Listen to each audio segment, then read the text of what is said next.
नमस्कार दोस्तों। कल्पना कीजिए दुनिया के सबसे महत्वपूर्ण समुद्री रास्तों में से एक पर अचानक मिसाइलें गिरने लगें, युद्धपोत आमने सामने आ जाएं और दुनिया की दो बड़ी ताकतें सीधे सैन्य टकराव में उतर जाएं। क्या होगा अगर इस संघर्ष का असर केवल मिडल ईस्ट तक नहीं सीमित रहे बल्कि पूरी दुनिया की अर्थव्यवस्था, तेल की कीमतों और अंतर्राष्ट्रीय सुरक्षा पर पड़े। इसी बीच अमेरिका ने ईरान के खिलाफ एक और बड़ा सैन्य अभियान चलाया। अमेरिकी सेना के अनुसार इस अभियान में लगभग 140 सैन्य ठिकानों को निशाना बनाया गया है। इनमें missile launch sites, drone base, नौसैनिक क्षमताएं, हथियारों के भंडार, संचार नेटवर्क और तटीय निगरानी केंद्र शामिल थे।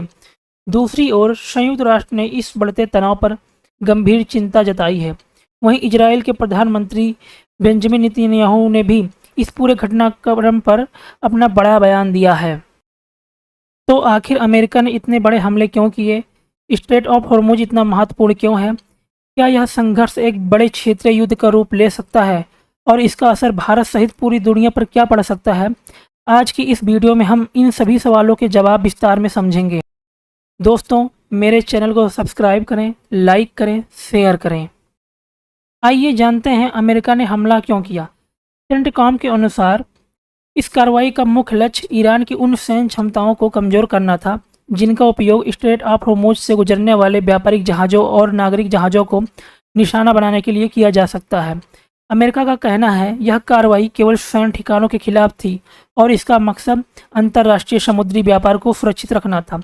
रिपोर्ट के अनुसार इस अभियान में अत्याधुनिक प्रिसीजन हथियारों का इस्तेमाल किया गया। इन हमलों में लड़ाकू विमान, नौसैनिक विमान, ड्रोन और अन्य सैन्य प्लेटफॉर्म शामिल थे। अमेरिका का दावा है इन हमलों से ईरान की मिसाइल, ड्रोन और नौसैनिक क्षमताओं को नुकसान पहुंचाया गया है। हालांकि ईरान की ओर से इस पूरे घटनाक्रम को अलग नज़रिए से देखा जा रहा है, जिससे क्षेत्र में तनाव और बढ़ गया है। अब सवाल आता है, स्ट्रेट ऑफ हॉर्मुज को लेकर आखिरकार दुनिया इतनी चिंतित क्यों है? आइए जानते हैं। स्ट्रेट ऑफ हॉर्मुज फारस की खाड़ी को अरब सागर से जोड़ने वाला बेहद महत्वपूर्ण समुद्री रास्ता है।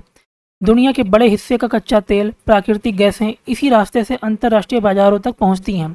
यदि इस मार्ग पर तनाव बढ़ता है तो इसका असर केवल मिडल ईस्ट तक सीमित नहीं रहेगा। तेल की कीमतें बढ़ सकती हैं, समुद्री व्यापार प्रभावित हो सकता है, बीमा लागत बढ़ सकती है और दुनिया भर की अर्थव्यवस्था पर दबाव पड़ सकता है।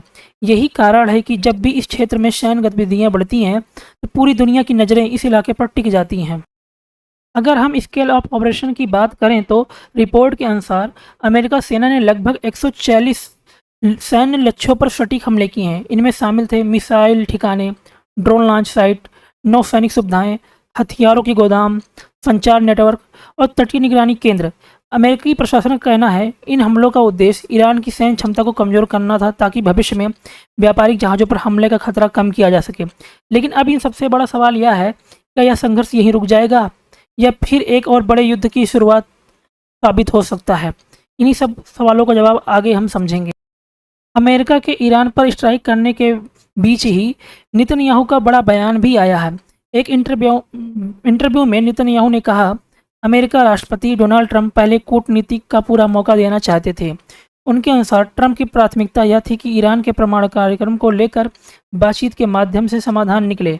लेकिन नेतन्याहू ने यह भी कहा कि यदि ईरान अपने वादों का पालन नहीं करता तो अमेरिकी सैन्य कार्रवाई करने से पीछे नहीं हटेंगे। यानी उनका उद्देश्य साफ था, पहले बातचीत लेकिन ज़रूरत पड़ने पर ताकत का इस्तेमाल भी। यह बयान इसलिए महत्वपूर्ण माना जा रहा है क्योंकि इससे यह संकेत मिलता है कि सैन्य कार्रवाई और कूटनीति दोनों विकल्प एक साथ खुले रखे गए थे। इस बढ़ते तनाव के बीच संयुक्त राष्ट्र के महासचिव गुटेरस ने गहरी चिंता व्यक्त की। उन्होंने कहा कि खाड़ी क्षेत्र में लगातार बढ़ती सैन्य कार्रवाई पूरी दुनिया के लिए खतरा बन सकती है। उन्होंने चेतावनी दी, यदि हालात पूर्ण रूप से युद्ध में बदलते हैं तो इसके परिणाम केवल मिडल ईस्ट तक सीमित नहीं रहेंगे। इसका असर अंतर्राष्ट्रीय शांति, वैश्विक सुरक्षा, विश्व अर्थव्यवस्था पर भी पड़ सकता है।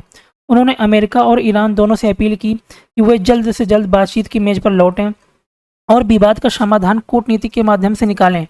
गुटेरस का संदेश स्पष्ट था, युद्ध किसी भी पक्ष की अस्थायी जीत नहीं लाता, लेकिन उसके परिणाम पूरी दुनिया को भुगतने पड़ सकते हैं। इसी दौरान राष्ट्रपति ट्रंप ने एक और महत्वपूर्ण दावा किया है। उन्होंने कहा है स्ट्रेट ऑफ हॉर्मुज अभी भी अंतर्राष्ट्रीय व्यापार के लिए खुला है। और जहाज़ों की आवाजाही जारी है। यह बयान इसलिए महत्वपूर्ण था क्योंकि इस समुद्री मार्ग से दुनिया के ऊर्जा व्यापार का बड़ा हिस्सा गुजरता है। यदि यह मार्ग बाधित होता है तो तेल और गैसों की आपूर्ति प्रभावित हो सकती है, जिससे कई देशों की अर्थव्यवस्था पर असर पड़ सकता है। इसीलिए अमेरिका का कहना है उनकी सैन्य कार्रवाई का उद्देश्य इस समुद्री मार्ग को सुरक्षित बनाए रखना भी है। पूरी दुनिया की नज़र इस संकट पर क्यों है? अगर हम इसकी बात करें तो यह दो देशों के बीच का विवाद नहीं रह गया है।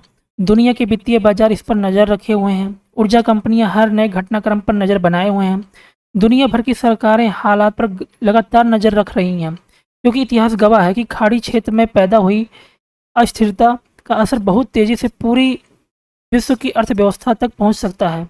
तेल की कीमतें, समुद्री माल ढुलाई की लागत, महंगाई और अंतर्राष्ट्रीय व्यापार, अगर यह संकट और गहराता है तो इन सभी का असर इन पर सीधा पड़ेगा।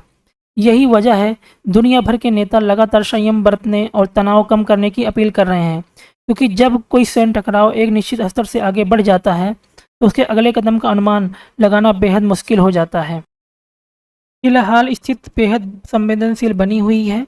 आने वाले दिनों में दुनिया की नज़र इस बात पर रहेगी कि क्या दोनों पक्ष बातचीत का रास्ता चुनते हैं या तनाव और बढ़ सकता है। आपकी क्या राय है? कमेंट बॉक्स में बताइए। और दोस्तों, मेरे वीडियो को लाइक करें, शेयर करें और मेरे चैनल को सब्सक्राइब करें। बहुत बहुत धन्यवाद।